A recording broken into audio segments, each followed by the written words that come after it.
우리 성경 말씀 같이 읽어보겠습니다. 에베소서 5장 8절에서 14절까지 말씀입니다. 같이 한 목소리로 읽습니다. 시작. 너희가 전에는 어둠이더니 이제는 주 안에서 빛이라. 빛의 자녀들처럼 행하라.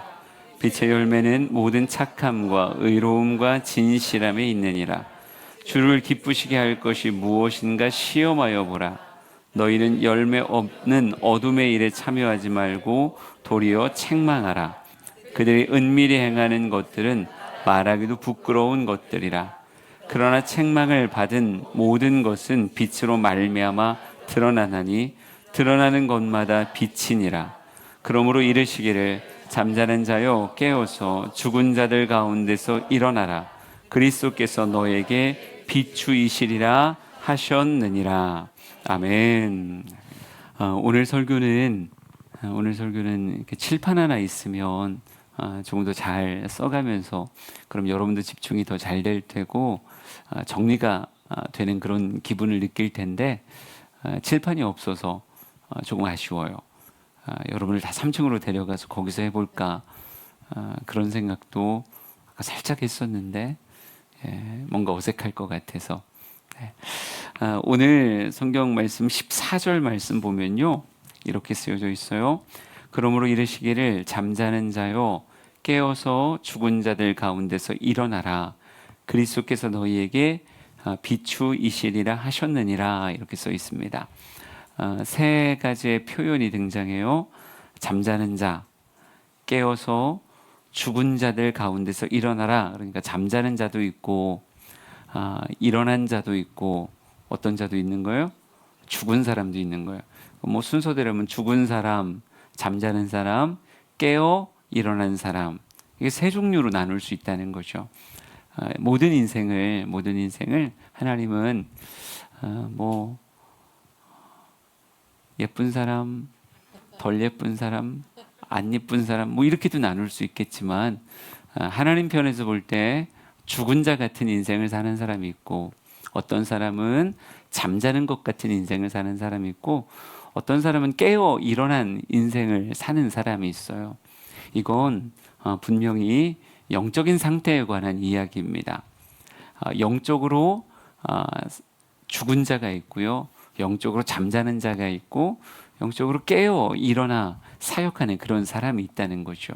그러니까 오늘 이 말씀을 들으면서 과연 나는 어디에 속한 사람인가 생각해 봐야 되고 내가 깨어 일어난 자가 아니라면 성경에 이렇게 써 있었거든요. 깨어 일어나라. 그리스도께서 너에게 비추이시리라 하셨느니라. 이렇게 써 있어요.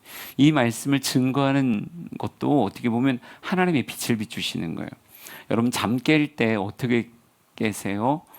자명종이 뭐 울어서 깨는 사람도 있지만 하도 안 자고 안 일어나고 그러면 옛날엔 늦잠 자는 아이들 깨울 때 커튼을 확 젖어쳐서 이렇게 빛을 만화에서 그랬던 것 같습니다. 현실에서 본 것 같지 않고 지금 생각하니까 만화에서 본 것 같아요. 약간 그렇게 깨웠던 것 같은데 주님께서는 우리가 자기를 원하지 않으시는 거예요. 그렇죠? 우리가 여기에 죽은 사람들은 없을 것 같아요. 죽은 사람들은 수요 예배를 나오지 않습니다. 그런데 수요 예배를 나왔으면 둘 중에 하나인 거예요. 자든지 깨든지 둘 중에 하나인데 혹여나 이 가운데서 잘 듣다 보니 내가 잠자는 자 같은 신앙생활을 하고 있었구나라고 생각되면 오늘 주님께서 말씀의 빛을 비추실 때 또 기도할 때 은혜의 빛을 비추시겠죠. 그 빛과 함께 깨어 일어나는 여러분 되길 진심으로 축복합니다. 그래서 이 새 영적인 상태를 성경에 과연 뭐라고 묘사하는가? 저 요즘 이런 얘기를 너무 많이 해서 되게 했던 얘기 또 하고 또 하는 느낌인데 그럼에도 불구하고 다시 잘 생각하며 이 새 영적인 상태를 좀 여러분 안에서 말씀으로 정리할 수 있었으면 좋겠어요. 제일 먼저 첫 번째 여러분에게 소개하려고 하는 건요, 영적으로 죽은 사람들의 모습이에요. 우리 에베소서 2장 1절에서 3절 말씀을 한번 같이 보겠습니다. 에베소서 2장 1절에서 3절이에요. 같이 시작. 그는 허물과 죄로 죽었던 너희를 살리셨도다.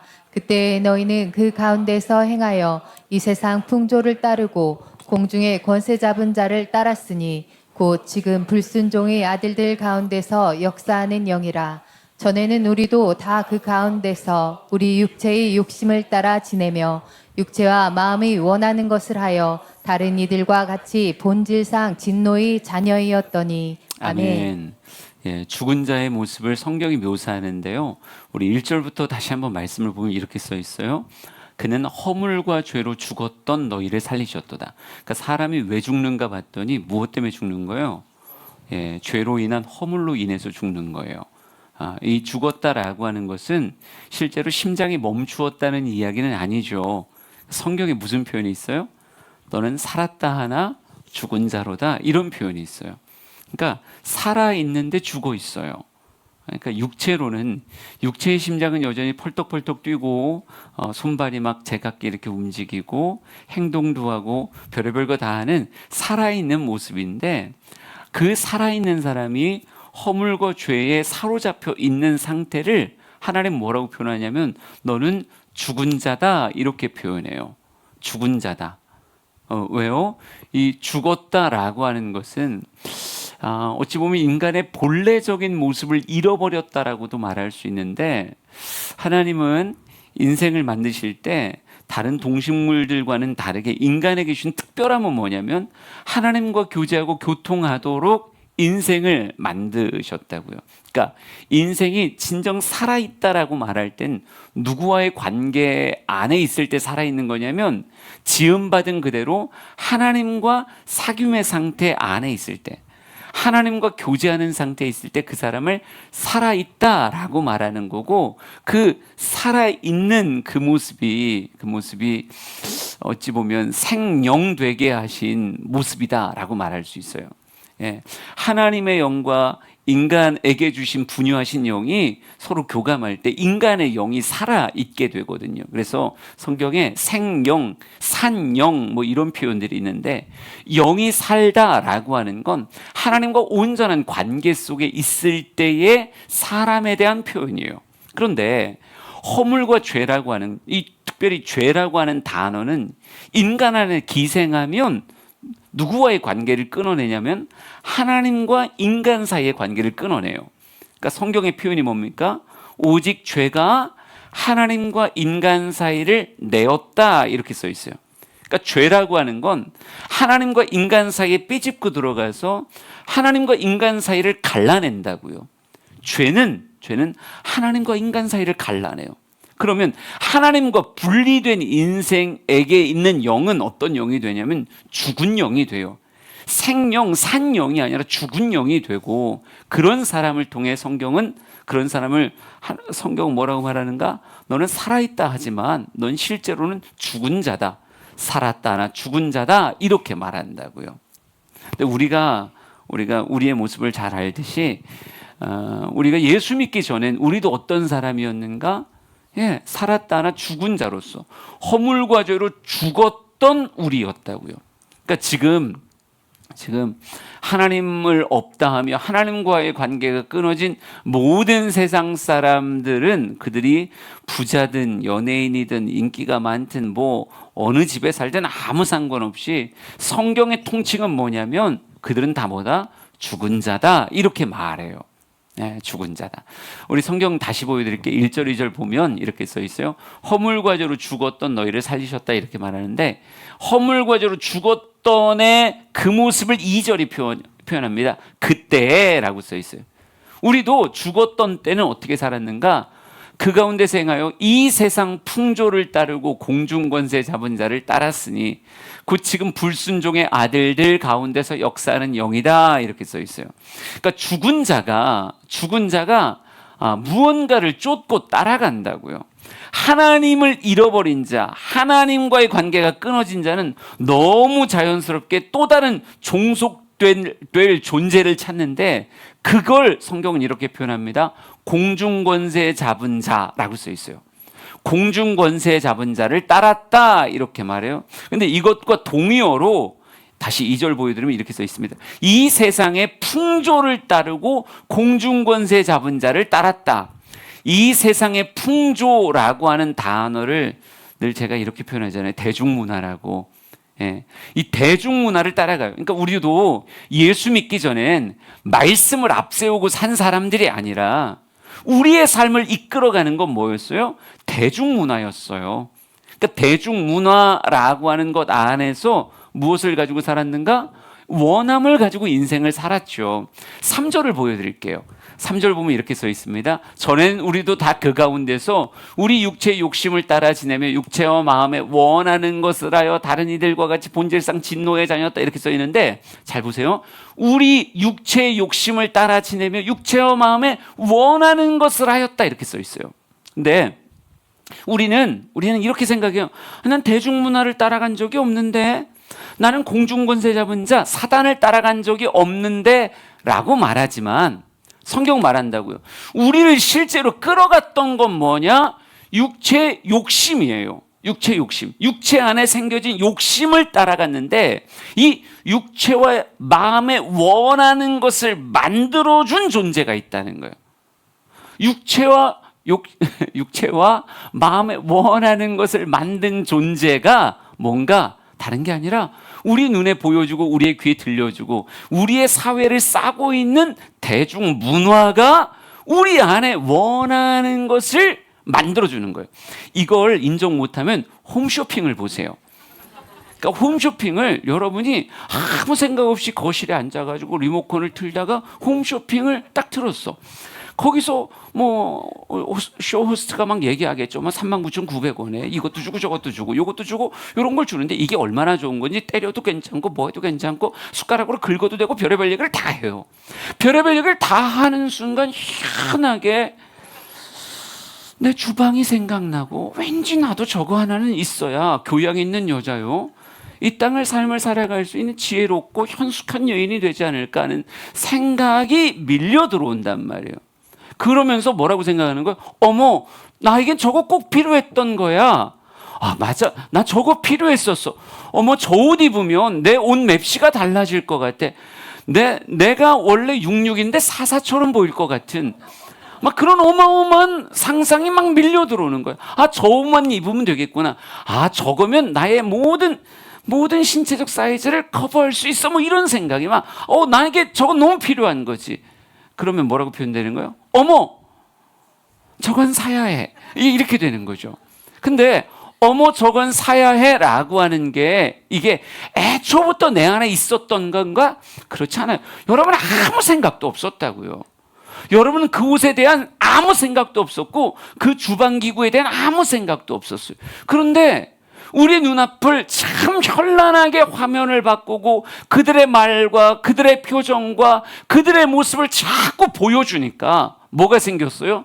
육체와 마음에 원하는 게 생겼단 말이죠. 그래서 우리는 무엇하러 사는 거예요? 육체와 마음에 원하는 것을 소유하기 위해 몰입하는 인생을 사는 거예요. 어떤 사람이 자꾸 나는 저 승용차를 살 때까지 내 인생은 매지 않아. 저 돈을 모을 때까지 나는 가야 돼. 근데 그걸 자꾸 클릭해서 정보를 알게 되면 유튜브에서 계속 따라다니죠. 뭐 포털 사이트에서 계속 따라다니죠. 우리에게 그것에 대한 온갖 정보를 계속 주며 뭐를 키워요? 육체와 마음에 원하는 것을 계속 키워요. 그러면서 삶의 목적이 뭐가 된다고요? 그걸 소유하는 것이 되게 된다고요. 근데 이런 방법을 뭐가? 대중문화라고 하는 것이 우리를 감싸며 내 안에 육체와 마음에 원하는 것을 만들어내는데 성경은 이렇게 써 있어요. 이런 삶의 방식이 이 세상의 풍조를 따라가는 그 방식이 동의어로 뭐라고 표현되는가? 2절 보니까 뭐라고 써 있어요? 2절 다시 보여줘요. 이렇게 써 있으면 이 세상 풍조를 따르고 공중의 권세 잡은 자를 따랐다. 이게 동의어예요. 세상의 풍조를 따라가는 것과 공중 권세 잡은 자를 따라가는 것이 동의어인데 이 공중 권세 잡은 자가 어떤 놈인가 봤더니 불순종의 아들들 가운데서 역사하는 영이래요. 불순종은 누구 입장에서 불순종이에요? 너무 당연하게 하나님이죠. 하나님의 뜻과는 정반대되는 곳으로 가는 게 불순종인데 이 하나님과 뜻과 반대되는 쪽으로 가는 사람들 안에 역사하는 영의 세력이 있다는 거예요. 근데 이 영의 세력이 뭘 잡고 있어요? 공중의 권세를 잡고 이 세상의 풍조를 사용하고 있다는 거죠. 예, 이 얘기는 진짜 많이 했는데 왜 대중문화가 불순종의 아들들의 역사는 영에게 사로잡혀 있는가? 다른 게 아니라 대중문화는 늘 숫자 게임이라니까요. 얼마나 많은 사람이 팔로워를 하느냐, 얼마나 많은 사람이 좋아요를 클릭하느냐에 따라서 뭐가 만들어지는 거예요? 대중문화가 만들어지는 거예요. 우리 눈에 계속 노출되는 그 영화는, 그 어떤 뭐 책이나 포스터나 뭐 이런 것들은 우리의 귀에 여기서도 들리고 지하철을 타도 들리고 버스를 타도 들리고 지나가는데도 그냥 들리는 그런 음악들은 수많은 사람들의 클릭으로 만들어진 건데, 그 클릭의 숫자가 여러분 예수 믿는 사람보다 안 믿는 순종의 아들보다 불순종의 아들들이 어마무시하게 많기 때문에 늘 대중문화는 뭐일 수밖에 없어요? 하나님의 뜻에 대해서는 불순종해. 그러니까 반기독교적 정서를 가지는 것이, 여러분, 그러니까 성경의 이야기와 대중문화의 이야기는 같지 않아요. 같은 길을 가지 않아요. 때로는 반대의 길을 간단 말이에요. 그러니까 우리가 죽었다라고 말하는 사람들은 전부 다 자신은 공중권세자를 따른다고 생각을 안 해요. 자기는 이 마귀 따라 인생 산다고 생각을 전혀 안 한다고요. 그들은 뭐라고 생각하냐면 자기 소견에 옳은 대로 살고 있다고 생각해요. 내 마음대로 내 뜻대로 인생을 산다고 생각해. 하지만 그것 자체가 속고 있는 거예요. 그들의 소견, 그들의 원함, 그들의 육체와 마음이 원하는 건 이미 뭐하고 있어요? 조종되고 있다는 사실을 알아야 되는 거예요. 이게 조작되고 있다고요. 실제로 여러분 안에도 세상의 대중문화 안에서 조작된 육체의 마음과 원하는 것들이 우리 안에서 막, 우리는 뭐 말씀으로 싸우니까 좀 덜하지만 이런 원함이 우리 안에 없는 게 아니거든요. 그러니까 끊임없이 세상은 문화를 통해 무엇하고 있어요? 우리의 마음을 조작하고 있다고요. 그러니까 나는 마귀 쫓아가지 않아. 마귀 쫓아간다고 그 말 많이나 돼 라고 말하지만 실제는 공중권세 잡은 자, 불순종의 아들들 가운데서 역사하는 영이 내 삶을 대중문화로 감싸서 육체와 마음에 원하는 것을 만들고 그것에 몰입하게 만든단 말이죠. 그러니까 이런 사람들의 특징을 에베소서 2장 12절은 이렇게 표현합니다. 같이 읽어봅시다. 시작. 이스라엘 나라 밖의 사람이라 약속의 언약들에 대하여는 외인이요 세상에서 소망이 없고 하나님도 없는 자이더니. 네. 이 사람들은 그리스도 밖의 사람이고 하나님이 없는 사람들이에요. 하나님의 말씀에 대해서는 외인이고 이 세상에 대해서는 소망이 없는, 진정 이 땅을 제대로 살아야 되는 이유에 대해서는 가지지 못한 채 오직 그들의 마음에 세상이 만들어준 육체와 마음에 원하는 것만 몰입한 채 그것을 소유하기 위한 인생을 50년, 60년 인생을 막 살아가는 거예요. 불쌍한 사람들이죠. 이런 사람을 한 줄로 딱 성경으로 요약하면 이렇게 돼요. 에베소서 4장 22절 말씀 보면 이렇게 써 있습니다. 너희는 유혹의 욕심을 따라 썩어져가는 구습을 따르는 옛사람, 이렇게 써 있어요. 그러니까 옛사람의 모습을 이렇게 묘사하는 거예요. 유혹의 욕심을 따라 썩어져가는 구습을 따르는. 그러니까 유혹의 욕심, 그러니까 유혹되어진, 조작되어진 욕심을 가지고 그 욕심을 따라 살아가는데, 그렇게 해서 그래서 내가 소유할 그 모든 것들이 결국은 뭐예요? 다 썩어질 것들이에요. 다 썩어질 것들. 예. 이렇게 살아가는 삶이 옛사람의 삶이요 죽은 자의 삶이다, 이렇게 말할 수 있어요. 근데 여러분, 육체와 마음에 원하는 것을 이렇게 쫓는다라고 하는 것이 그럼 뭐 어때서 괜찮잖아 라고 말하지만, 여러분, 소유보다 뭐가 더 커요? 욕심이 더 커요. 여러분이 이 땅에서 자극받아서 열심히 살아서 그걸 꼭 가져야 되겠어, 그걸 꼭 얻어야 되겠어 라고 말하며 몰입하며 나아가서 결국 그것을 얻을 수 있으면 괜찮은데, 안타까운 건 뭐냐면 내가 얻게 되는 것보다 뭐가 더 커요? 주입되어서 만들어진 욕망이 더 크다는 게 문제예요. 이 설교가 이게 칠판이 있으면 훨씬 괜찮은 설교예요. 근데 이게 지금 여러분 머릿속에 도형이 만들어져야 되고 이게 만들어져야 되는데 안 만들어지니까 지금 네가 뭔 소리를 하는지 별 모르겠다 뭐 이런 눈빛이긴 한데, 이게 참 안타깝습니다, 여러분. 안타깝습니다. 근데 또 머리 좋은 사람은 또 잘 이해하고 있으니까. 근데 이게 사실이라고요. 모든 사람은 원하는 그 차를 타는 게 아니라 타는 차를 타요. 우리는 원하는 집에 사는 게 아니라 그냥 살고 있는 집에 살고 있다고요. 원하는 옷, 원하는 가방을 드는 게 아니라 그냥 남편이 준 거 들고 있는 거예요. 인생이 얼마나 퍽퍽해요. 세상이 우리 안에 주입한, 나도 홈쇼핑을 막 5시간 보고 막 이러니까 우리 안에도 막 사고 싶은 게 막 생기는데 카드 한도에 묶여서 더 이상 주문이 안 되는 이 애처로운 인생을 우리가 살고 있지 않아요. 욕심이 더 커. 내가 누리는 삶보다 욕심이 더 커. 그러면요, 정상적인 방법으로 욕심을 채우려 하지 않고 사람은 순간적으로 욕심이 인생을 치받으면 어떻게 되는가? 그러면 내 수준 안에서의 삶이 아니라 이걸 넘어서서 갈구하기 시작해요. 그때 벌어지는 게 뭐예요? 위험한 일들이 벌어져요. 로마서 말씀 보여줄게요. 로마서 1장 보면 되게 중요한 표현이 28절에 이렇게 써 있어요. 그들이 마음에 하나님 두기를 싫어하매, 이렇게 써 있죠. 하나님을 밀어내. 아까 하나님 없는 자였다 이렇게 써 있잖아요. 그리스도 밖의 자요.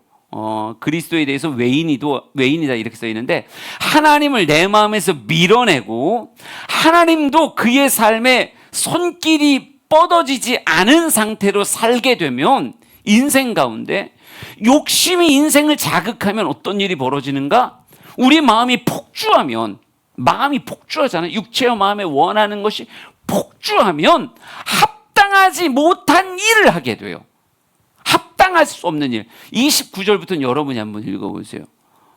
같이 읽습니다. 시작. 곧 모든 불의, 추악, 탐욕, 악의가 가득한 자요, 시기, 살인, 분쟁, 사기, 악독이 가득한 자요, 수근수근하는 자요, 비방하는 자요, 하나님께서 미워하시는 자요, 용욕하는 자요, 교만한 자요, 자랑하는 자요, 악을 도모하는 자요, 부모를 거역하는 자요, 우매한 자요, 배약하는 자요, 무정한 자요, 무자비한 자라.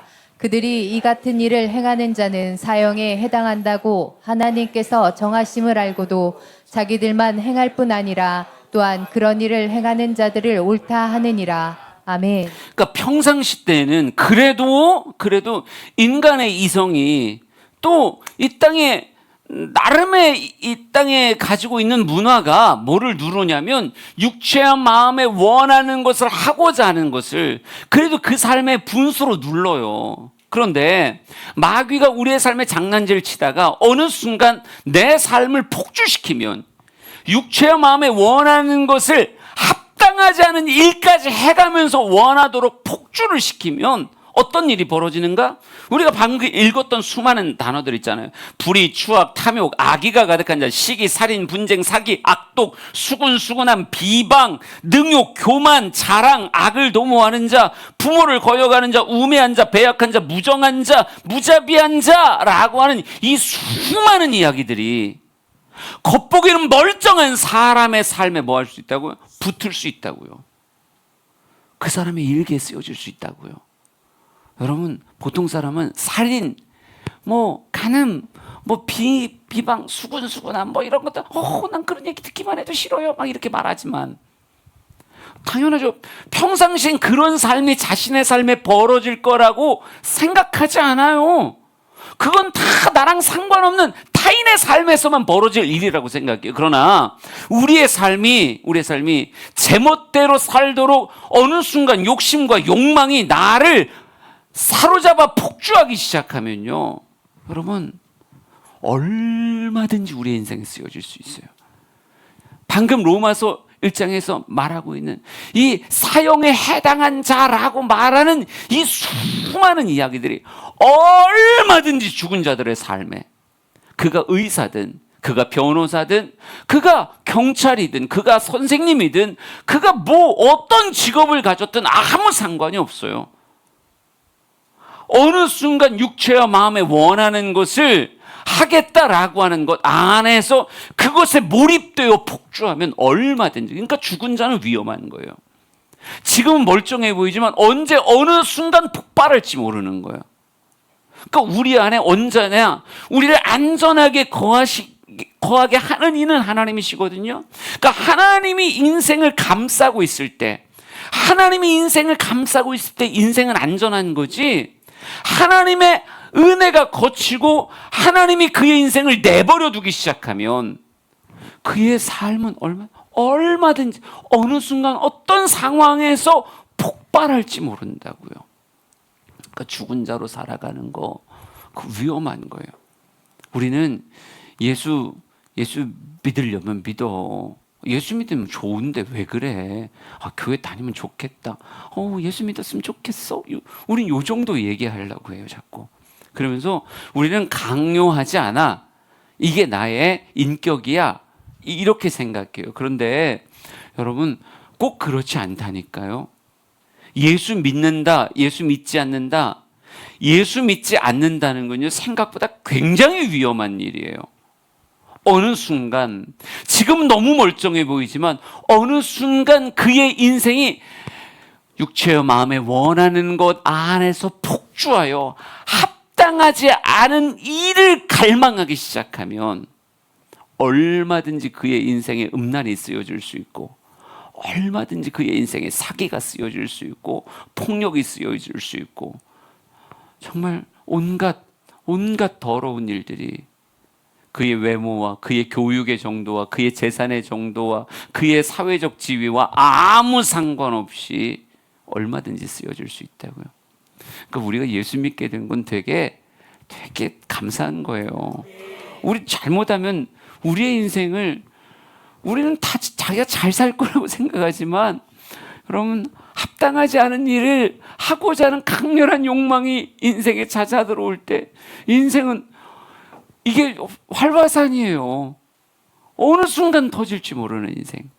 우리가 그런 인생을 살고 있었는데 너무 감사한 건 이런 죽었던 우리를 누가요? 하나님이 살리셨다는 거죠. 성경에 그렇게 써 있었잖아요. 아까 그는 허물과 죄로 죽었던 너희를 살리셨도다. 그가 우리를 살리셨어요. 내 스스로 살아난 게 아니라 허물과 죄로 죽었던, 이미 우리는 죽었던 자인데 죽은 우리를 그가 살리셨다, 이렇게 써 있어요. 성경을 읽어보겠습니다. 2장 4절 5절 6절, 에베소서 2장 4절 5절 6절이요. 시작. 긍휼이 풍성하신 하나님이 우리를 사랑하신 그 큰 사랑을 인하여 허물로 죽은 우리를 그리스도와 함께 살리셨고, 너희는 은혜로 구원을 받은 것이라. 또 함께 일으키사 그리스도 예수 안에서 함께 하늘에 앉히시니. 아멘. 참 희한한 건, 우리가 죽은 자로 살았을 때의 모습을 성경은 이렇게 써 있어요. 불순종의 아들들이다, 이렇게 써 있고, 불순종의 아들들뿐 아니라 본질상 진노의 자녀였다, 이렇게 써 있어요. 그러니까 까놓고 본질상으로 보면 하나님 뜻에 철저하게 불순종하며 하나님과 사귀며 살아가야 되는 존재가 이 땅의 공중권세 잡은 자와 짝하며 그 뒤를 쫓으며 인생을 살아가는 거예요. 여러분, 그런 삶을 바라볼 때 하나님이 화나야 돼요? 화가 안 나야 돼요? 본질상은 진노의 자식이 되는 게 맞아요. 그러니까 하나님은 원래 무엇 하시면 되냐면 그냥 진노하시면 되는 거예요. 하나님의 진노는 어디로 가게 돼 있어요? 공의로운 하나님의 심판으로 가게 되어 있고, 심판은 그 삶에 대해서 당연히 영벌, 영사에 처하는 하나님의 진노의 그대로 가게 되어 있어요. 그런데 원래는 하나님 진노하시면 깔끔하게 끝나는 건데, 진짜 희한한 건 뭐냐면, 우리 에베소서 2장 4절 뭐라고 시작되나 보세요. 이렇게 써 있어요. 긍휼이 풍성하신. 그러니까 하나님 원래 진노하셔야 돼요. 불순종의 아들들에 대해서 너희들 이렇게 삶은 내가 화낼 거야. 이게 당연히 진노인데, 희한한 건 진노의 불이 붙는데 반대편에 뭐가 있어요? 긍휼이라고 하는 엄청난 감정이 하나님에게 있어요. 그러니까 하나님의 이 구원의 역사가 성경을 통해 이 인류의 역사에 베풀어진 건, 하나님의 공의는 당연히 진노를 말하고 심판을 말하는데, 하나님 안에 있는 사랑이라고 하는, 하나님은 사랑이시라 말할 만큼 사랑의 본체이신 주님께서 진노해야 되는 대상에 대해서 희한하게 무엇하는 거예요? 긍휼하신 거예요. 긍휼을 다른 표현을 해봐요. 그렇지, 불쌍한 거죠.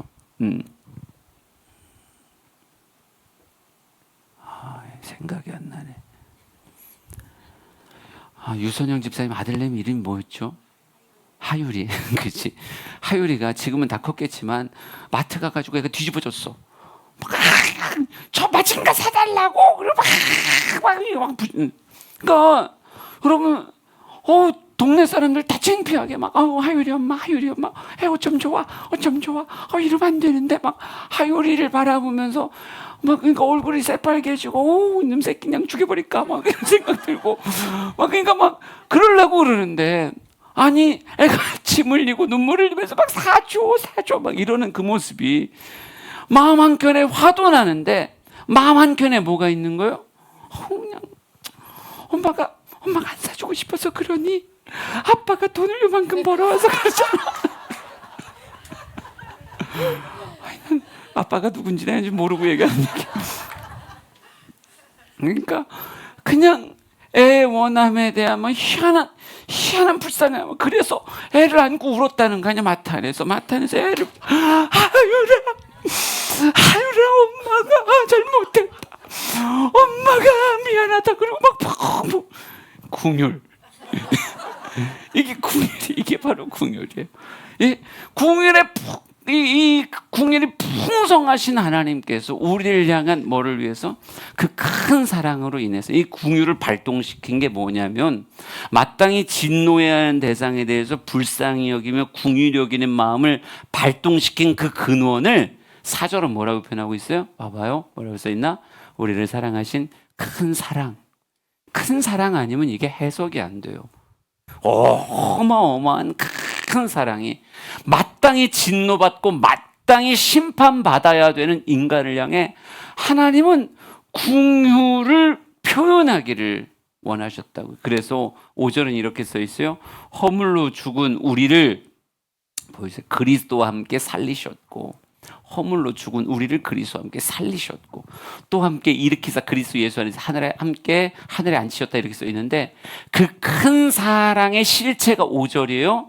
우리를 그리스도와 함께 살리셨다, 이렇게 써 있어요. 근데 이 그리스도와 함께 살리셨다라고 하는 이 한마디 안에 뭐가 다 들어 있는 거예요? 예수 그리스도의 오심에, 인카네이션의 성육신이 담겨 있는 거고, 이 땅의 삶의 공생애가 담겨 있는 거고, 공생의 가장 큰 정점이 뭐예요? 예수 그리스도의 십자가요, 부활이라고 하는 복음이 예수 그리스도 안에 담겨 있는 거예요. 이 예수 그리스도의 복음을, 그분이 육체로 살아서 우리에게 지불하신 그 복음을 성경 뭐라고 부른다? 큰 사랑이라고 부른다고요. 그리고 이 큰 사랑을 인간의 편에서, 하나님 편에서 이 큰 사랑을 우리에게 베푸신 거고, 인간 편에서 이 큰 사랑을 뭐라고 고백하는가? 다시 5절 보여주면 가로 열고 이렇게 써있죠. 너희는 은혜로 구원을 받은 것이다. 그걸 우리는 뭐라고 표현하는 거예요? 은혜라고 표현하는 거예요. 한량없는 은혜입니다. 한량없는 주의 은혜입니다. 그것을 통해 우리의 멈췄던 영적인 심장이 무엇하게 된 거예요? 두근 뛰며 다시 살아나는 역사가 있었던 거예요. 그걸 구원받았다라고 이야기하는 거고, 구원받은 자는 이제 하나님과 상관없는 자가 아니라 죽었던 우리를 살리시고 하늘에 앉히셨다라고 말하며, 이제는 우리가 하나님과 다시 교제할 수 있는 자로, 하나님과 같은 공간을 누리는 자로 우리 인생을 빚어주셨다는 거죠. 여러분, 이것이 산자의 삶이에요. 산자의 삶. 산자의 삶. 그래서 주님은 인간을 살려서 어떻게 살아가게 하길 원하시는가? 에베소서 2장 21절, 22절은 이렇게 써 있어요. 한번 읽어봅시다. 시작.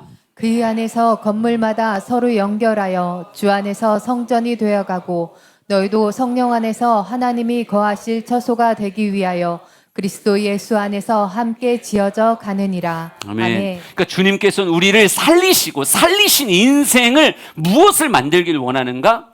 주 안에서 성전이 되어가고, 이걸 또 풀어요. 이렇게 풀어봅니다. 너희도 성령 안에서 하나님이 거하실 처소가 되기 위하여, 이렇게 써 있어요.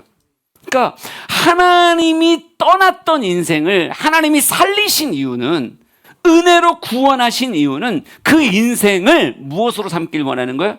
하나님의 성전으로 삼길 원하는 거예요. 하나님이 거하실 처소를 만들길 원하는 거예요.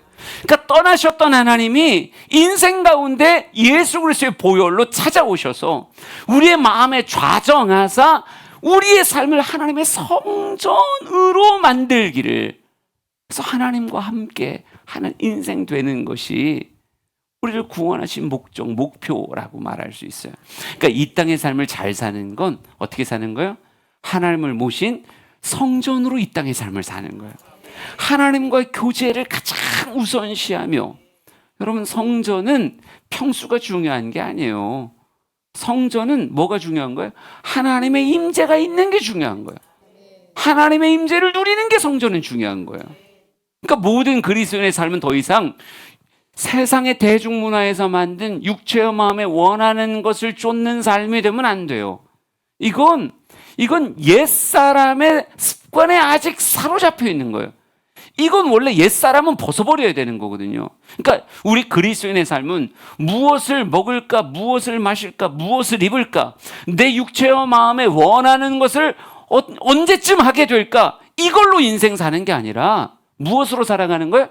하나님의 임재 안에서 하나님과의 깊은 사귐, 그리고 그분의 성전으로서 더 온전하게 지어져 가는 것이 우리의 삶에 살아갈 목적이 되는 거예요. 이걸 신학에서 뭐라고 표현한다? 성화라고 표현하는 거예요. 성전으로 만들어져감, 주님을 닮아감, 주님 안에서 온전한 그분의 영향력으로 내 삶이 단장되어져 가는 거예요. 그걸 성경이 이렇게 말하잖아요. 지어져 가느니라. 그리스도 예수 안에서 함께 지어져 가느니라. 그러니까 예수 그리스도를 통해서 주님을 내 안에 성전으로 모셨으면 우리의 신앙생활은 뭐 되는 거예요? 성전으로서 지어져 가는 삶이, 그게 그리스도인의 삶이에요. 그래서 에베소서 4장 23절 24절 봅시다. 이렇게 설교하면 오늘 밤샐 것 같은데, 우리 금요 예배가 없잖아요, 여러분. 원래 일주일에 수요 예배 1시간, 금요 예배 1시간, 2시간을 설교를 해야 한 주가 원래 지나가는 건데, 금요 예배가 가정 예배니 5분도 안 할 거잖아요, 여러분. 그러니까 내가 1시간 55분 정도만. 괴로워하지 마세요. 정말 그런 몰상식한 사람은 아니에요.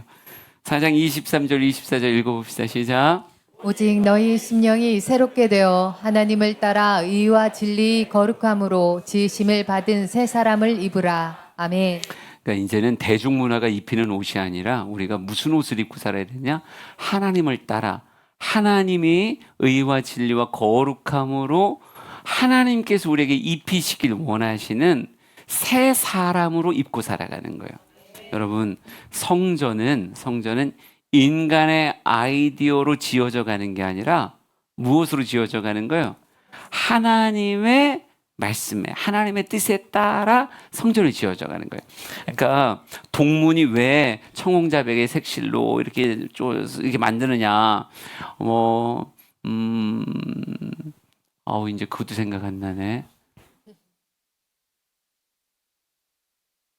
녹기둥 은고리 세마포, 그 얘기하려고 그랬어요. 녹기둥 은고리 세마포. 이게 왜 성막의 경계가 되느냐? 그 안에 들어가서 번제단을 딱 만들었을 때 조각목을 노수로 싸서 번제단을 그 크기와 모든 그것을 왜 그렇게 만드느냐? 여러분, 철저히 하나님이 모세를 부르셔서 무엇하셨어요?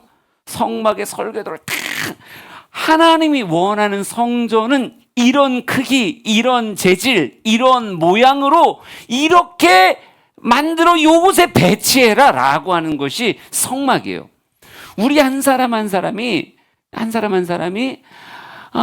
하나님이 내 안에 내주하실 성전으로 지어져 간다라고 얘기했을 때, 성전은 내 맘대로 짓는 건물을 성전이라고 말하지 않고 철저하게 하나님이 불러주시는 재료와 모양과 그리고 또 크기에 따라 그것에 맞추어가는, 그래서 그렇게 만들어져 가는 걸 성전이라고 부르는 거예요. 그러니까 우리의 인생은 철저하게, 산자의 인생은 누구의 뜻대로 디자인되는가? 하나님의 뜻대로 디자인돼요. 하나님의 원함으로 하나님이 거하실 저소로 지어져 가는 인생이 진짜 잘 산 인생. 하나님은 세상의 것을 많이 소유한 사람에게 잘 살았다고 말하지 않아요. 그건 세상 표현이에요.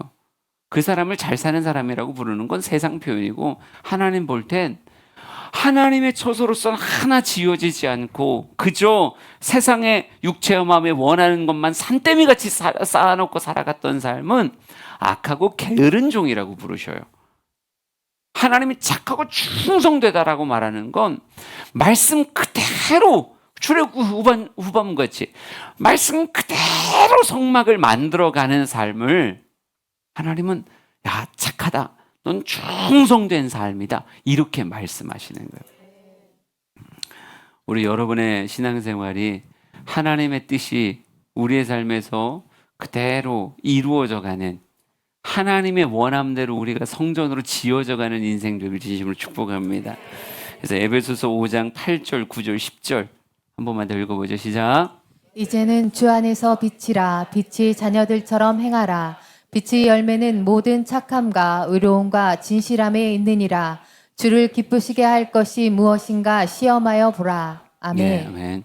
그러니까 빛의 자녀처럼 행하며 살아가는 게 우리들의 삶의 모습이. 근데 원래 당연히 이렇게 살아가야 되는데, 안타까운 건 뭐냐면 죽은 자가 아닌데 분명히 긍휼이 풍성하신 정말 주님의 그 큰 사랑으로 인해서 우리를 은혜로 구원받게 하며 우리를 살려주셨는데, 살려준 자의 그 사랑과 은혜 안에서 하나님이 거하실 처소로 지어져가는 삶을 살아야 되는 성도가, 오늘 성경은 안타깝게 뭐라고 말하는 거예요? 지어져 가야 되는 성전이 우리랑 똑같네, 멈춘 그런 데가 있다는 거죠. 원래 계속 빌드업되고 계속 만들어져 가야 되는 건데 멈췄어. 멈춘 성전이 얼마나 안타까운지 여러분이 알아요? 이게 건축이 되어져 가야 되는데 멈췄어. 멈추고 가니까 막 흉물같이 막 그렇게 되고, 어떤 놈이 똥 싸놓고 그 똥 치우면서 얼마나 가슴이 아팠는지. 예. 그러니까 어떤 게 있다는 거예요? 잠자는 자가 있다는 거예요. 여러분, 이게 잠자는 자는 심장이 뛰어요, 안 뛰어요? 원래는 뛰지, 뭘 또 안 뛰어. 안 뛰면 그건 죽은 거예요. 네, 그치?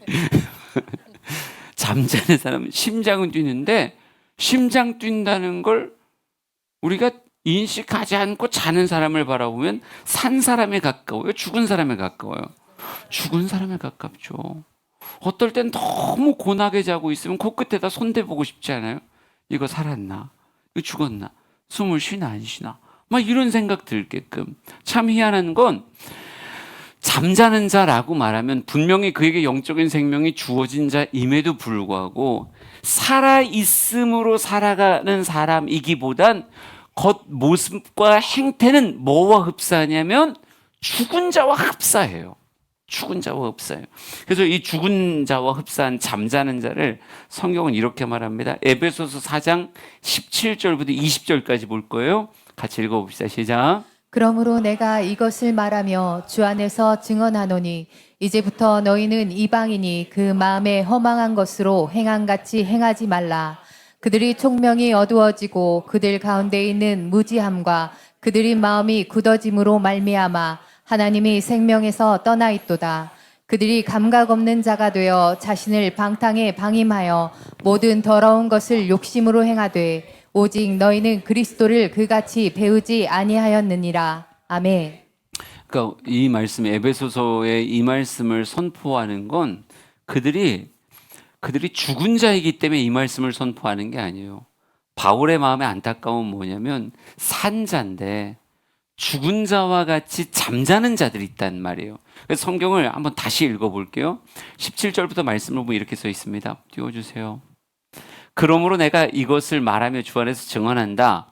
이제부터 너희는 이방인이 그 마음에 허망한 것으로 행함 같이 행하지 말라. 그러니까 그들은 복음 안에서 더 이상 이방인이 아닌데 누구 같다는 거예요? 이방인 같다는 거예요. 그들의 마음에 허망한 것이 가득 차 있대요. 그래서 18절 보세요. 총명이 어두워져요. 무지함, 마음의 굳어짐이라고 하는 다양한 감각이 그 마음에 헛것이 채워지기 시작하니까 진짜 채워져야 되는 말씀이 그들 안에서 역사하며 하나님이 거하실 처소로 지어져 가야 되는 산 사람들이 하나님의 말씀이 채워진 게 아니라 허망한 것들이 채워져요. 이 땅에 문화 안에서 허망한 것이 육체 험함에 원하는 것을 마음의 한켠에 만든 거예요.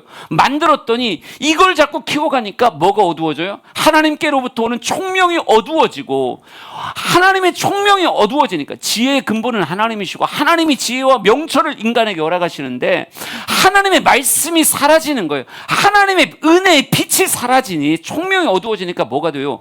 무지함이 찾아오고 마음에 굳어짐이 와요. 마음이 딱딱하게 굳어진다고요. 그랬더니 어디서 떠났다? 하나님의 생명에서 떠나 있다. 하나님이 원했던 생명의 삶의 모습에서 떠나요. 그래서 넘겨봅시다. 19절. 그들이 감각 없는 자가 되어 자신을 방탕에 방임하며 원래 살아있는 사람이 방탕으로 가면 이게 손을 대면 아 뜨거워 이게 나와야 되는데 감각이 살아있으면 죄라고 하는 현상에 부딪힐 때마다 마음에 강한 빨간불이 들어와야 되고 심장이 떨려야 되고 감각이 아 뜨거워 이거 만지면 안 돼 큰일 나 어구구 내가 어떻게 저런 걸 틀었어 아우 빨리 넘겨야 돼 어머 뭐 이렇게 해야 되는 건데 뭐가 죽어요? 감각이 죽어버리면 그것에 대해서 더러운 게 더러운 걸로 인식이 안 되는 거예요. 아픈 게 아픈 걸로 인식이 안 되는 거예요. 오히려 그것에 대해서 엉뚱한 마음이 들어와 그것을 방임하여 모든 더러운 것을 욕심으로 행하되 이렇게 써 있어요. 그러니까 방탕에 내 삶이 풀어놓아지니까 내 삶의 일기가 난장판이 된다는 거예요. 네? 암나귀가 골짜기 사이를 막 어지럽게 밟아놓은 것 같이 인생의 온갖 더러운 것들이 욕심으로 일기에 잔뜩 쓰여지게 되는 거예요. 여러분 그러면 뭐와 똑같은 거예요? 죽은 자의 위험성과 거의 비슷한 죽은 자의 삶에 벌어질 수 있는 위험성과 굉장히 흡사한 이야기들이 어느 순간 하나님의 빛이 사라져 무지함과 마음의 굳어짐 안에서 마음의 삶이 방탕함에 방임돼 버리고 나니까 그의 인생의 모든 더러운 것이 욕심으로 행하게 된다는 거예요. 그러니까 여러분 잠자는 자가 위험해요. 잠자는 자는 교회는 다니는데 교회에서 입히는 옷을 입지 않아요. 세상의 옷을 입는다고요. 말씀으로 끌려가 성전으로 지어져 가는 인생이 아니라 마음에 허망한 것을 품고 누구와 비슷하게 인생을 살려고 그래요? 자꾸 세상 사람을 동경해요. 그들의 삶이 자유 같고 그들의 삶이 자아 실현 같고 그들의 삶이 더 재밌어 보인다고요. 그러니까 몸은 여기 와 있는데 늘 타국을 바라보는 탕자같이 시선은 그쪽에 고정되어 있는 거예요. 허망한 것에 고정되어 있는 거예요. 하나님을 바라보지 않아요. 그러니까 하나님이 원하시는 생명된 삶에서 떠나 있게 되는 거죠. 여러분 에베소서 4장 14절 말씀 볼까요? 뭐라고 써있나? 시작. 이는 우리가 이제부터 어린아이가 되지 아니하여 사람의 속임수와 간사한 유혹에 빠져 온갖 교훈의 풍조에 밀려 요동하지 않게 하려 함이라. 아멘. 이게 육체는요 아이에서 청년으로 청년에서 아비로 한 방향으로 성장하는데 희한한 건 영적인 건요 이게 이렇게도 가지만 이렇게도 가요. 성전으로 지어져 가기도 하는데 이게 허물어져 가기도 한단 말이에요. 그러니까 너무 당연하게 성숙을 향해 나아가는데 미숙으로 빠져나가요. 잠자는 자는 그 영혼의 나태한 잠이 길어지면 길어질수록 점점 중학생이 초등학생이 되고 초등학생이 유치원이 되고 유치원이 영아부가 되고 아이가 되고 아예 갓난아이가 되어버린다고요. 근데 점점 내려갈수록 어떻게 되는 거예요? 사람의 속임수와 간사한 유혹에 빠져서 온갖 교훈의 풍조에 밀려 요동하는 삶을 사는 거예요. 사람의 교훈들이, 사람의 세상의 풍조가 그를 이리 떠밀고 저리 떠밀면 이렇게 떠밀렸다 저렇게 떠밀렸다. 자신의 삶을 건사할 힘이 없는 거예요. 영적인 어린아이가 돼서. 여러분, 이게 안타까운 거죠. 그러니까 이 잠자는 자를 주님 뭐 하길 원하세요? 깨우길 원하는 거예요. 네? 하나님이 빛을 비추시며 그들을 깨우길 원하는 거예요. 그렇게 살면 큰일 난다. 그렇게 살면 큰일 난다. 이러다 심장 멈춘다. 이러다가 영적인 심장 멈춘다고 큰일 난다고 주님은 그의 삶을 깨우는 거예요. 여러분, 이 가운데 어떤 사람이 폭 쓰러져가지고 막 그러면 여러분 뺨을 때릴 거야, 안 때릴 거예요? 뺨을 때리면 뺨을 때리고 막 일어나야 돼 막 심장을 막 갈비뼈 부러지게 막 누르고 막 팔을 노젓고 막 흉부 압박 상지 거상법을 막 맞나 모르나도 모르겠네. 미안합니다, 여러분. 목사가 좀 점잖아야 되는데 오늘은 왠지 기분이 그러네요. 비가 왔었어요, 오늘. 그러면 이 사람을 깨우려면 어떻게 해야 되는 거예요? 성경은 이렇게 말합니다. 에베소서 5장 14절부터 21절 이렇게 시작해요. 제가 1절만 하나만 읽을게요. 그러므로 이르시기를. 요 바로 전이 바로 그러니까 그러므로 이르시기를 잠자는 자여 죽은 자들 가운데 일어나라 그리스도께서 너에게 빛이시리라 하셨느니라. 15절에 그런즉이라고 말하잖아요. 그러니까 오늘 말씀은 누구에게 주시는 말씀이에요? 잠자는 자에게 주시는 말씀이에요. 예. 너희가 그리스도께서 너에게 빛을 비추이시리라. 주님은 주님의 일을 행하려 하시니 어떻게 하라? 그런즉 너희는 이 영적인 잠에서 깨어나라 라고 하시면 그 뒤에 말씀을 주시는 거거든요. 우리 15절부터 한번 쭉 읽어봅시다. 시작. 그런즉 너희가 어떻게 행할지를 자세히 주의하여 죄 없는 자같이 하지 말고 오직 지혜 있는 자같이 하여 세월을 아끼라. 때가 악하니라. 그러므로 어리석은 자가 되지 말고 오직 주의 뜻이 무엇인가 이해하라.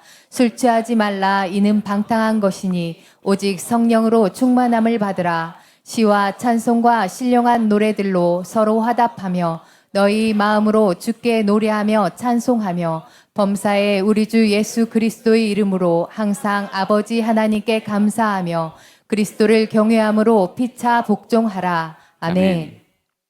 그러니까 15절부터 한 절 한 절을 되게 다양하게 살필 수 있는데 그렇게 하면 길어지겠죠. 네, 길어지니까 잘 보자고요. 너희가 어떻게 행할지를 자세히 주의하라 이렇게 써 있어요. 그러니까 여러분 우리를 흔드는 바람에 흔들리는 인생, 요동하는 인생이 되면 안 돼요. 우리가 그리스도인이 되고 난 다음에도 우리에게 말씀이 주어지고 기도하며 은혜에 집중하는 예배의 시간은 늘 절대적 시간이 무엇에 비해 짧으냐면 세상의 풍조에 비해서 짧아요. 우리 집사님은 그래. 텔레비 보는 시간이 많아요? 성경 보는 시간이 많아요? 성경 보는 시간. 대단하다. 훌륭한 집사님이요. 그럼 우리 장로님은 어떨래나요? 장로님은 성경 보는 시간이 많아요? 핸드폰 보는 시간이 많아요? 이길 수가 없어요. 이건 아무리 장로라도 이길 수가 없는 싸움이에요. 이건 나한테 물어봐야 내가 이길 수 있나? 못 이겨. 이거는 핸드폰 보는 시간이랑 성경 보는 시간이랑 어떤 게 더 많은가? 이게 핸드폰을 영역을 확대하면 이게 넷플릭스가 되고 이게 유튜브가 되고 막 확대되기 시작하면 압도적으로 뭐가 많아요? 세상 풍조가 우리를 감싸고 있는 시간이 많아요. 그러니 무엇하라는 거예요? 그 세상 풍조에 밀리지 않으려면 무엇에 집중하라는 거예요? 진짜 지혜, 주의하여 지혜 없는 자같이 하지 말고 지혜 있는 자같이 하라 이렇게 써 있어요. 지혜라고 하는 건 인간에게서 올라오는 게 아니라니까요. 누구에게서 주어지는 거예요? 하나님에게서 부어지는 게 지혜라고요. 지혜와 명철은 하나님께서 허락하시는 거지, 인간끼리 토의하고 인간이 문학을 읽는다고 해서 지혜가 생기는 게 아니에요. 참 지혜는 오직 하나님께로부터 오시는 거예요. 그러니까 우리에게 세상의 풍조에 떠밀리지 말고, 안 떠밀려면 뭐에 집중하라는 거예요? 하나님의 지혜에 집중하라라고 하는 거고, 그러면서 주의 뜻이 무엇인가 이해하라, 다 비슷한 얘기예요. 그러면서 뭐 19절, 20절, 21절 뭐 시와 찬송과 신령한 노래 어쩌고저쩌고 막 쫙 써 있는데, 제가 가장 중요한 핵심으로서 말하고 싶은 건 이거예요. 우리가 너무 잘 아는 표현 18절, 술 취하지 말라 이는 방탕한 것이니 오직 성령으로 충만함을 받아라, 이렇게 써 있어요. 한번 외워봅시다. 시작. 술 취하지 말라 이는 방탕한 것이니 오직 성령으로 충만함을 받아라. 다시 시작. 술 취하지 말라. 너에게 주시는 말씀이야, 빨리. 이게 술 취하지 말래잖아. 아니야. 그냥 왠지 근육이 커서 농담이었어요. 예. 여러분, 성경은 술 취하지 말라 이는 방탕한 것이 오직 성령의 충만함을 받아라, 이렇게 써 있어요. 여러분, 이 한 구절이 진짜 아무것도 아니지만 엄청 중요한 말씀이라니까요. 우리가 세상의 풍조에 취하는 이유가 뭐예요? 세상의 풍조에 요동하게 되고 마음에 허망한 것이 들어오게 되는 이유가 뭐냐? 그 허망한 것으로 인해서 육체와 마음에 원하는 것에 사로잡혀 끌려가는 이유가 뭐예요? 딱 하나예요. 세상의 술에 취해서 그래. 세상의 술에 취해서 그런다고요. 근데 세상의 술은 도대체 어떻게 취하는 거예요? 그렇죠. 먹고 또 먹으면 반드시 취하는 거예요. 이게 절대적으로 양에 비례한다니까요. 세상의 어떤 것들, 문화는 도수가 다 다를 수가 있어요. 어떤 건 맥주고, 어떤 건 소주고, 어떤 건 막걸리고, 어떤 건 고량주고, 보드카고, 그럴 수 있겠죠. 근데 중요한 건 뭐냐? 모든 술의 지향점은 뭐다? 취하는 거예요. 그러니까 여러분이 이 정도는 괜찮지 이렇게 말하면서 맥주와 같은 세상의 대중문화의 그 어떤 것에 사로잡혀서 목욕을 할 때도 그 음악을 듣고, 뭘 할 때도 그 음악을 듣고, 계속 걸어갈 때도 그 음악을 듣고, 계속 그런 모습을 보고 또 보고, 그런 홈쇼핑을 5시간을 보고 6시간을 보고 계속 보면 결국은 어떻게 되는 거예요? 결국은 취하는 거예요. 취하면 마음에 허망한 것이 들어오고, 허망한 것이 들어오면 육체와 마음에 원하는 것을 하기 위해 인생이 그쪽으로 몰입되게 되어져 있는 거예요. 그러니까 사람이 왜 잠들어가는가, 왜 잠든 자가 죽어가는가, 성경은 딱 얘기하는 거예요. 술 취해서 그런다. 세상이 끊임없이 우리에게 권주가를 부르며 우리에게 이 잔 한 잔 받으라고 계속 얘기할 때, 친구가 잔을 한 잔 건네고, 사회 선배가 내게 한 잔을 건네고, 거래처의 사장님이 내게 한 잔을 건네고, 수많은 사람들이 건네는 한 잔을 홀짝 받아먹고 받아먹다 보니까 결국은 세상에 취하면 눈앞에 괴이한 것이 보일 것이며 돛대에 누운 자 같을 것이며, 모든 사람이 다 똑같다니까요. 결국은 허망한 것이 가슴 안에 훅 들어와서 그 사람이 목사든 장로든 권사든 목자든 아무 상관이 없어요. 세상의 술을 계속 받아먹은 자 반드시 취하게 되고, 반드시 취하면 영적인 잠에 빠져들고, 영적인 잠이 깨지 않고 그대로 계속 가면 결국은 죽는 자가 되는 거예요. 그러니 성경 우리에게 말합니다. 못하지 마라? 그쪽에 취하지 마라. 뭐에 취하라는 거예요? 성령의 충만함을 받으라는 거예요. 성령의 충만함을 받으라 라고 말하며 하나님의 지혜와 하나님의 지식에 몰입할 것을 이야기하고, 시와 찬송과 정말 신령한 노래를 부를 것을 이야기하고, 삶의 주의 뜻을 따라 범사에 감사하고 그리스도를 경외함으로 삶을 복종해가는 삶을 이야기한다고요. 이걸 더 쉽게 말하면 뭐냐면, 성령님 역시 우리에게 술 취하듯 우리에게 무엇을 내미는 거예요? 하나님의 은혜의 통로들을 우리에게 내미는 거예요.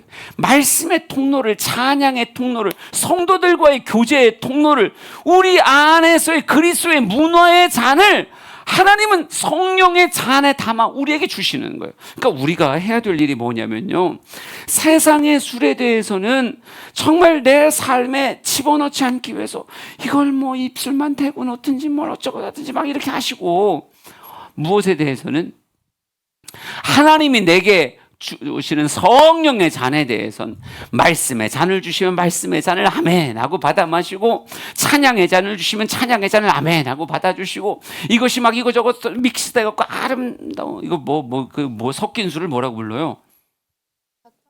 칵테일을 예배가 칵테일이요. 말씀 기도 찬양이 막 이렇게 믹스된 예배라고 하는 칵테일을 주시면 아멘, 그리고 홀짝 다 받아보시고, 뭐 2시간도 마시고 3시간도 마시고 계속 마시는 거예요. 그러면 결국 뭐 되는 거예요? 성령의 거룩한 새 술에 취한 자가 되는 거예요. 성령의 새 술에 취한 자가 되면 그를 이끄는 건 더 이상 세상의 문화가 아니라고요. 그를 이끄는 건 성령님이 되시는 거예요. 그러니까 여러분, 우리에게 있는 기본적인 신앙생활의 모습들을 제대로 하는 게 중요해요. 제대로 하는 게. 기도할 때 기도를 제대로 하는 게 중요해요. 기도하는 척만 하는 게 아니라, 이제 우리가 기도하자고 할 거예요. 뭐 긴 시간 잘 달려왔습니다. 기도합시다. 그러면 기도합시다. 주여! 이러고 가자. 이러면 뭐랑 똑같은 거예요? 사발로 잔을 받아놓고 입만 대고 내려놓은 거랑 다를 게 하나도 없는 거예요. 여러분, 쳐다본 술은 취하지 않아요. 마신 술이 취하는 거지 쳐다본 술은 취하지 않는다고요. 말씀에 대해서는 마찬가지예요. 말씀을 들으면 말씀에 대해서 진짜 영혼이 살아있는 눈으로. 여긴 별로 없네, 이쪽은. 날 봐요, 날 봐. 나만 봐요. 살아있는 눈빛으로. 설교는 눈 뜨고 듣는 거예요. 거듭 얘기하죠. 눈 뜨고 듣는 거예요. 눈 감고 듣는 게 아니라 설교를 눈 뜨고 듣고 마음에 새기며 설교를 잘 듣는, 이게 지금 뭐 하는 거예요? 하나님이 거룩한 지혜를 담고 명철을 담아주는 술잔을 내가 홀딱 밟아먹는 거예요. 그러니까 우리가 기본에 충실하면 세상에 허망한 것이 우리 안에 들어오지 않는다니까요. 이 신앙생활의 역사 가운데서도 성도를 지키기 위해서 기독교 2000년 역사가 남겨놓은 유산을 우리가 누리고 있는 거예요. 이러면 괜찮더라. 그게 새벽 예배고, 그게 수요 예배고, 금요 예배고, 그게 주일 예배고, 그게 우리의 삶에서의 성경 통독이고 큐티고, 산시간의 삶을 구별해서 하나님 앞에 기도하는 시간들, 이거 있으면 뭐 하더라? 제대로 하는 사람은 세상의 술에 취하지 않더라. 이게 이미 검증된 거라니까요. 그러니까 나는 우리 주양의 성도들 예배 시간 딱 들어오면 진짜 제대로 찬양하고, 찬양할 때 립싱크하지 않고, 찬양할 때 딴짓하지 않고 진짜 찬양을 부르며, 말씀을 듣자라고 얘기하면 진짜 졸리지만 눈을 번쩍 뜨고 그냥 아멘 아멘 이러면서, 물론 잘 안 하지만 우리 송촌교회 다녀요? 우리 교회는 아멘 할 틈을 내가 주질 않으니까 뭐 쉽지가 않아요. 그렇지만 그럼에도 불구하고 마음속으로 하든 집에 가서 하든 막 아멘 하면서 말씀을 잘 듣고 기도합시다 라고 얘기하면 뭐 하는 거예요? 진짜 기도를 하는 거예요. 진짜 기도를 하면 우리는 절대 지어져가는 성전의 인생이 되지 멈추고 뒤로 물러서 퇴락한 자가 되지 않는단 말이죠. 긴 설교 오늘 잘 들으셨습니다. 근데 이게 중요한 설교예요, 여러분. 예. 우리의 인생이 죽은 자 되면 진짜 큰일 나죠. 세상 사람들이 죽은 자라는 사실을 아셔야 돼요. 그런데 우리는 살아있는 자로서, 살려주신 자로서 살아있는 자의 삶을 하나님이 거하실 처소로 지어져 가는 인생을 살아야 되는데 왜 이렇게 자꾸 잠자려고 하는, 영혼의 잠에 빠지려고 하냐는 거죠. 오늘 주님께서 깨우기 위해서 하나님이 비추이시니라 라고 말씀하시니, 거룩한 빛이 여러분을 휘감아갈 때 여러분의 졸린 눈을 비비고 진짜 번뜩 깨어 성전으로 지어져가는 귀한 인생 되길 진심으로 축복합니다. 기도합시다. 제대로 기도합시다. 바른 신앙생활을 소망합시다. 적당한 신앙생활이 좋은 게 아니에요. 적당한 신앙생활이 좋은 게 아니에요. 그 영적으로 잠자는 신앙생활이라니까요. 깨어서 주님의 말씀대로 정말 동물을 만들고 내 삶의 번제단을 만들고 물두멍을 만들고 널판으로 성막을 지어가며 성소를 지어가며 막 덮어가는 아름다운 주의 성전으로 지어져가는 저와 여러분 되길 원합니다. 우리 찬양하며 기도합시다. 이 세상을 살아가는, 이 세상을 살아가는 동안에 나의 힘을 나의 힘을 의지할 수 없으니 기도하고 낙심하지 말 것은 주께서 참 소망이 되심이라. 주의 길을 걸어가는 동안에 세상의 것 의지할 수 없으니 감사하고 낙심하지 말 것은 주께서 참 기쁨이 되심이라. 하나님의 꿈이 나의 비전이 되고 예수님의 성품이 나의 인격이 되고 성령님의 권능이 나의 능력이 되길 원하고 바라고 기도합니다. 찬양을 안 부르면 안 돼. 다시 한번 처음부터. 이 세상을 살아가는 동안에 입을 열고 크게 찬양합니다. 나의 힘을 의지할 수 없으니 기도하고 낙심하지 말 것 낙심하지 말 것은 주께서 참 소망이 되심이라. 우리 2절 찬양합시다. 주의 길을 걸어가는 동안에 세상의 것 의지할 수 없으니 감사하고 낙심하지 말 것은 주께서 참 기쁨이 되심이라.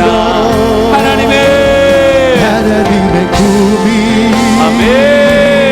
나의 비전이 되고 예수님의 성품이 나의 인격이 되고 성령님의 권능이 나의 능력이 되길 원하고 바라고 기도합니다. 우리 기도의 자리로 나아갑시다. 하나님의 꿈이 나의 비전이 되고 예수님의 성품이 나의 인격이 되고 성령님의 권능이 나의 능력이 되길 원하고 바라고 기도합니다. 한 번만 더. 하나님의 꿈이 나의 비전이 되고 예수님의 성품이 나의 인격이 되고 성령님의 권능이 나의 능력이 되길 원하고 바라고 기도합니다. 하나님 영적인 잠을 깨워주시옵소서. 내가 깨어나기를 원합니다. 내가 하나님의 처소로 지어져 가기를 원합니다. 하나님 더 아름다운 신앙생활로 내 삶이 감싸지게 하여 주시옵소서. 우리 두 손 높이 들고 주여 세 번 부르짖고 통성으로 같이 기도합니다. 주여